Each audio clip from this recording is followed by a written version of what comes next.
Assalamualaikum warahmatullahi wabarakatuh. Perkenalkan, nama saya Yohana Laidi Mutiara Sinaga dengan NPM 22145 dari kelas E.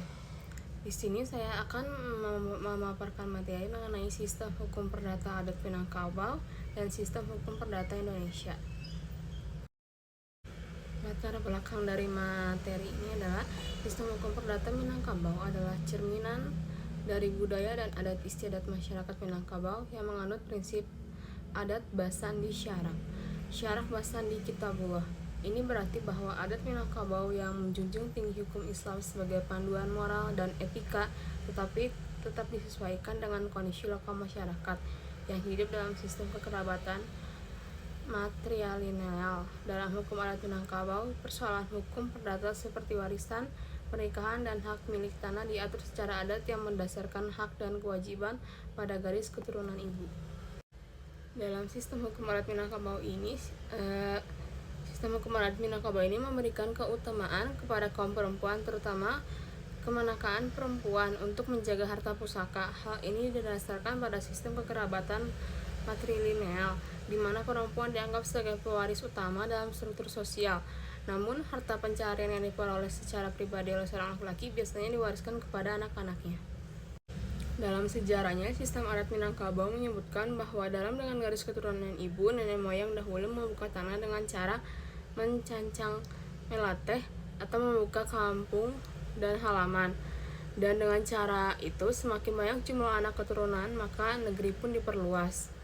Pada saat itulah, Seko sebagai kekayaan tak berwujud memegang peranan yang penting dalam membentuk moralitas orang Minang dan kelestarian adat Minang, serta untuk menjamin anak sukunya mereka untuk menetapkan adanya pusako dengan prinsip kepemilikan. Sako dalam sistem adat Minangkabau ini merupakan gelar pusaka yang sedang dipakai dan dijalankan kewajibannya oleh kaum yang bersangkutan. Gelar pusaka yang dipegang oleh salah satu keponakan laki-laki dari kaum itu yang memiliki garis keturunan dari kaum ibu. Sako merupakan miliki kaum secara turun-temurun menuntut sistem matrilineal yang tidak berbentuk material seperti gelar penghulu, kebesaran kaum, tuah, dan penghormatan yang diberikan masyarakat kepadanya. Di sistem hukum adat Minangkabau, musyawarah dan mufakat menjadi dasar penyelesaian sengketa. Forum adat yang terdiri dari penghulu, mama atau paman dari garis ibu, dan para tetua adat menangani masalah masyarakat seperti warisan dan perkawinan. Yang dimaksud ahli waris ini apabila telah ada harta peninggalan yang ditinggalkan seorang yang telah meninggal dunia atau disebut pewaris. Dalam adat Minangkabau, harta peninggalan atau warisan dapat berupa harta pusaka tinggi dan harta pusaka rendah atau harta pencarian. Harta pusaka tinggi ini ialah harta pusaka yang ahli warisnya yakni anggota-anggota keluarga yang dilihat dari garis ibu dan tentu perempuan. Namun, sedangkan pusaka rendah adalah warisan yang ditinggalkan oleh seorang pada generasi pertama. Pengaturan ini seringkali menjadi tantangan ketika dihadapkan dengan hukum waris Islam yang memiliki pembagian yang berbeda. Namun, masyarakat Minangkabau cenderung menyelesaikan konflik semacam ini melalui musyawarah dan mufakat, mengintegrasikan nilai-nilai Islam dan adat lokal. Dalam sistem hukum perdata di Indonesia, dalam konteks hukum warisan, hukum perdata Indonesia ini seringkali mengalami pergesekan dengan hukum adat dan hukum Islam. Dalam KUH Perdata, warisan biasanya dibagi secara merata kepada anak-anak, baik laki-laki maupun perempuan. Hal ini berbeda dengan hukum Islam yang mengatur pembagian warisan berdasarkan prinsip tertentu, seperti bagian laki-laki yang 2 kali lipat dari bagian perempuan.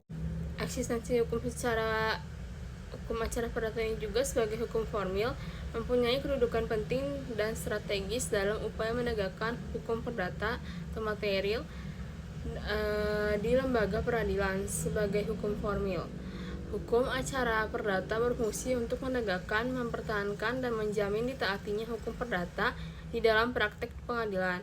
Oleh karena itu, hukum perdata eksistensinya terkait erat dengan hukum acara perdata.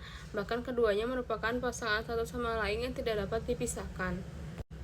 Di Indonesia sendiri, sistem hukum perdata berfungsi bersama dengan hukum adat dan hukum Islam. Hukum Islam digunakan oleh masyarakat Muslim, terutama dalam hal-hal seperti warisan, wakaf, dan pernikahan. Dan hukum adat merupakan hukum tidak tertulis yang diwariskan dari generasi ke generasi.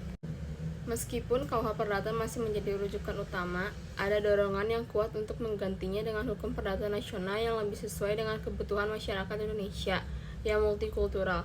Berbagai upaya telah dilakukan untuk menyusun kodifikasi hukum perdata yang lebih modern, tetapi proses ini menghadapi tantangan besar karena harus mengakomodasi keragaman hukum adat dan agama tanpa mengabaikan prinsip universal hukum internasional.